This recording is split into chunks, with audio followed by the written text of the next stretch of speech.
ನಮಸ್ಕಾರ ವೀಕ್ಷಕರೇ, good is good ಮೋಟಿವೇಶನಲ್ಗೆ ನಿಮಗೆಲ್ಲ ಆತ್ಮೀಯ ಸ್ವಾಗತ ಸುಸ್ವಾಗತ. ಶ್ರೀರಾಮನವಮಿ ಆಚರಣೆಯ ಆಧ್ಯಾತ್ಮಿಕ ಮಹತ್ವವೇನು ಗೊತ್ತಾ?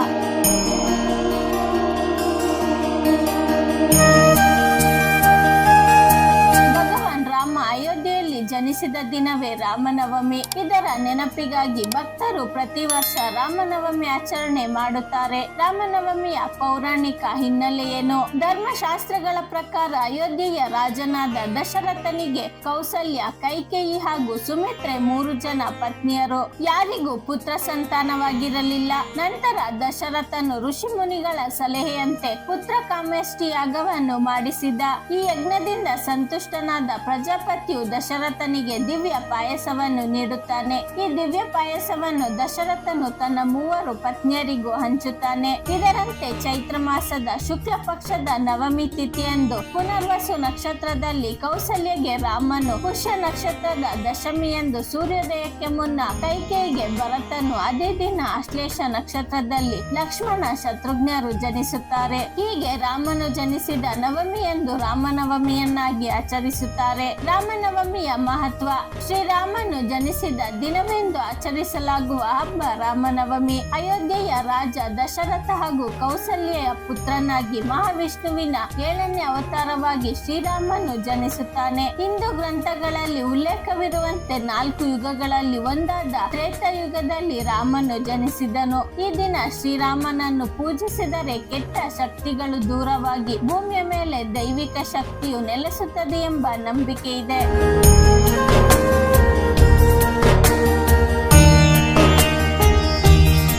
ರಾಮನವಮಿಯ ಆಧ್ಯಾತ್ಮಿಕ ಮಹತ್ವ: ರಾಮ ಎನ್ನುವ 2 ಅಕ್ಷರದಲ್ಲಿ ಮಹತ್ವಪೂರ್ಣವಾದ ಅರ್ಥವಿದೆ. ರಾ ಎಂದರೆ ಬೆಳಕು, ಮಾ ಎಂದರೆ ಒಳಗೆ, ಅಂದರೆ ನಿಮ್ಮೊಳಗಿನ ದೈವಿಕ ಬೆಳಕು ರಾಮ. ದಶರಥ: ಶ್ರೀರಾಮನ ತಂದೆ ದಶರಥ. ದಶ ಎಂದರೆ 10, ರಥ ಎಂದರೆ ರಥ. 10 ರಥಗಳು ಎಂದರೆ 5 ಕಾರ್ಯ ಇಂದ್ರಿಯಗಳು. ಇದನ್ನು ಕರ್ಮೇಂದ್ರಿಯಗಳು ಎಂದು ಕರೆಯುತ್ತಾರೆ. ಇದರಲ್ಲಿ ಮಾತನಾಡುವ ಸಾಮರ್ಥ್ಯ, ಕೈಗಳು, ಕಾಲುಗಳು, ಚಲಿಸುವ ಭಾಗಗಳು ಹಾಗೂ ಜನನಾಂಗಗಳು ಸೇರಿವೆ. ಉಳಿದವು 5 ಜ್ಞಾನೇಂದ್ರಿಯಗಳು. ಇದರಲ್ಲಿ ಕಣ್ಣು, ಕಿವಿ, ಮೂಗು, ನಾಲಿಗೆ ಮತ್ತು ಸ್ಪರ್ಶ ಪ್ರಜ್ಞೆ ಸೇರಿದೆ. ಕೌಸಲ್ಯ: ಕೌಸಲ್ಯ ರಾಮನ ತಾಯಿ. ಕೌಸಲ್ಯ ಹೆಸರಿನ ಅರ್ಥ ಕೌಶಲ್ಯ. ಒಬ್ಬ ನುರಿತ ರಥಿಕನು 10 ರಥಗಳನ್ನು ಸವಾರಿ ಮಾಡುತ್ತಾನೆ. ಇಂತಹ ಶಕ್ತಿಯು ರಾಮನಲ್ಲಿದೆ. ಅಯೋಧ್ಯೆ: ಶ್ರೀರಾಮನು ಜನಿಸಿದ ಸ್ಥಳ. ಯೋಧ್ಯೆ ಎಂದರೆ ಯುದ್ಧ. ಆ ಎಂದರೆ ಯುದ್ಧದ ಋಣಾತ್ಮಕ ಪೂರ್ವ ಪ್ರತ್ಯಯ, ಅಂದರೆ ಯುದ್ಧವಿಲ್ಲದ ಸಮೃದ್ಧಿ ಹಾಗೂ ನ್ಯಾಯಯುತವಾಗಿರುವ ಸ್ಥಳವನ್ನು ಅಯೋಧ್ಯೆ ಎಂದು ಕರೆಯುತ್ತಾರೆ. ನಮ್ಮೊಳಗಿರುವ ಶ್ರೀರಾಮ. ಸತ್ಯಯುಗದಲ್ಲಿ ವಿವಿಧ ಗ್ರಹಗಳು, ದೇವರು ಹಾಗೂ ರಾಕ್ಷಸರ ಮಧ್ಯೆ ಯುದ್ಧ ನಡೆದವು. ತ್ರೇತಾಯುಗದಲ್ಲಿ ಒಂದೇ ಗ್ರಹದಲ್ಲಿ ವಾಸಿಸುತ್ತಿದ್ದ ದೇವರು ಮತ್ತು ಅಸುರರ ಮಧ್ಯೆ ಯುದ್ಧ ನಡೆದವು. ಅಂದರೆ ಅಯೋಧ್ಯೆಯಿಂದ ರಾಮ ಹಾಗೂ ಲಂಕೆಯ ರಾವಣನ ಮಧ್ಯೆ ಯುದ್ಧ ನಡೆಯಿತು. ದ್ವಾಪರ ಯುಗದಲ್ಲಿ ಒಂದೇ ಕುಟುಂಬದಲ್ಲಿರುವ ಜನರ ಮಧ್ಯೆ ಯುದ್ಧಗಳು ನಡೆದವು, ಅಂದರೆ ಪಾಂಡವರು ಮತ್ತು ಕೌರವರ ಮಧ್ಯೆ. ಕಲಿಯುಗದಲ್ಲಿ ಯುದ್ಧಗಳು ನಮ್ಮೊಳಗೆ ನಡೆಯುತ್ತಿವೆ. ರಾಮನು ನಮ್ಮ ಆತ್ಮವಾದರೆ ಸೀತೆಯು ನಮ್ಮ ಮನಸ್ಸು. ಹನುಮಾನ್ ನಮ್ಮ ಜೀವಶಕ್ತಿಯಾದರೆ ರಾವಣನು ನಮ್ಮ ಅಹಂ ಮನಸ್ಸನ್ನು ಆವರಿಸಿಕೊಂಡಾಗ ನಮ್ಮ ಆತ್ಮವು ಪ್ರಕ್ಷುಬ್ಧಗೊಳ್ಳುತ್ತದೆ. ಮನಸ್ಸು ಮತ್ತು ಆತ್ಮವನ್ನು ಸಮನ್ವಯಗೊಳಿಸಲು ಧ್ಯಾನ ಮಾಡಿ ಉಸಿರಾಟದ ಮೂಲಕ ನಮ್ಮ ಮನಸ್ಸು ಆತ್ಮವನ್ನು ನಿಯಂತ್ರಿಸಬಹುದು. ರಾಮ ಮತ್ತು ಸೀತೆ ಒಂದಾದರೆ ಅಹಂ ನಾಶವಾಗುತ್ತದೆ. ರಾಮನವಮಿಯ ಆಚರಣೆ: ಅನೇಕ ಕಡೆಗಳಲ್ಲಿ ಚೈತ್ರ ಮಾಸದ ಪ್ರತಿಪಾದದಿಂದ 9 ದಿನಗಳವರೆಗೆ ರಾಮನವಮಿ ಉತ್ಸವವು ನಡೆಯುತ್ತದೆ. ರಾಮನವಮಿಯಂದು ಶ್ರೀರಾಮನನ್ನು ಪೂಜಿಸಿ ಆರಾಧಿಸಲಾಗುತ್ತದೆ. ಈ ದಿನದಂದು ಉಪವಾಸವನ್ನು ಮಾಡಿದರೆ ಅತ್ಯಂತ ಶ್ರೇಷ್ಠ.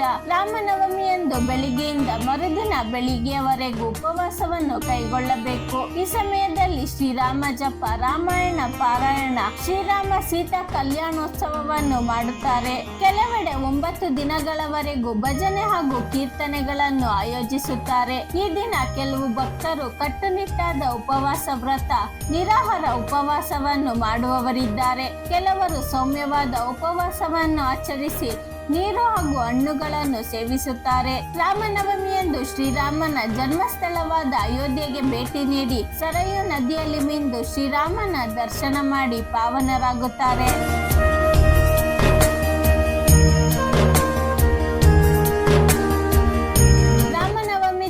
ಪಾನ ಪಾನಕ ಮಾಡುವುದೇಕೆ? ಬೆಲ್ಲದ ಪಾನಕ, ಹೆಸರು ಬೇಳೆ, ಕೋಸಂಬರಿ, ಮಜ್ಜಿಗೆಯನ್ನು ನೈವೇದ್ಯ ಮಾಡಿ ಬಳಿಕ ಶ್ರೀರಾಮನ ಭಕ್ತರಿಗೆ ನೀಡಲಾಗುತ್ತದೆ. ಪುರಾಣಗಳಲ್ಲಿ ಹೇಳಿರುವ ಪ್ರಕಾರ ಈ ದಿನದಂದು ರಾಮನಿಗೆ ಬೆಲ್ಲದ ಪಾನಕ, ಮಜ್ಜಿಗೆ ಹಾಗೂ ಹೆಸರು ಬೇಳೆ ನೈವೇದ್ಯ ಮಾಡಿದ್ದಲ್ಲಿ ಆತ ಸಂತೃಪ್ತನಾಗುತ್ತಾನೆ.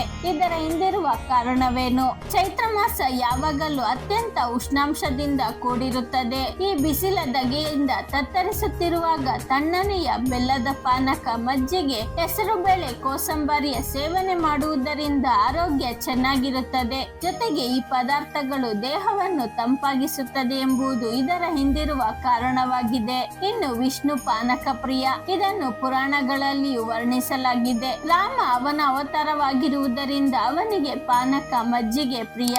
ಇದಿಷ್ಟು ರಾಮನವಮಿಯ ಆಚರಣೆಯ ಬಗ್ಗೆ ಮಾಹಿತಿಯನ್ನು ತಿಳಿದುಕೊಂಡಿದ್ದೇವೆ. ಈ ವಿಡಿಯೋ ನಿಮಗೆ ಇಷ್ಟವಾಗಿದ್ದರೆ ಲೈಕ್ ಮಾಡಿ, ಶೇರ್ ಮಾಡಿ. ಇನ್ನು ನಮ್ಮ ಚಾನಲ್ಗೆ ಸಬ್ಸ್ಕ್ರೈಬ್ ಆಗಿಲ್ಲ ಅಂದ್ರೆ ಸಬ್ಸ್ಕ್ರೈಬ್ ಮಾಡ್ಕೊಳ್ಳಿ. ಮುಂದೆ ಬರೋ ಎಲ್ಲ ವಿಡಿಯೋಗೋಸ್ಕರ ಬೆಲ್ ಬಟನ್ ಕ್ಲಿಕ್ ಮಾಡಿ. ಧನ್ಯವಾದಗಳು.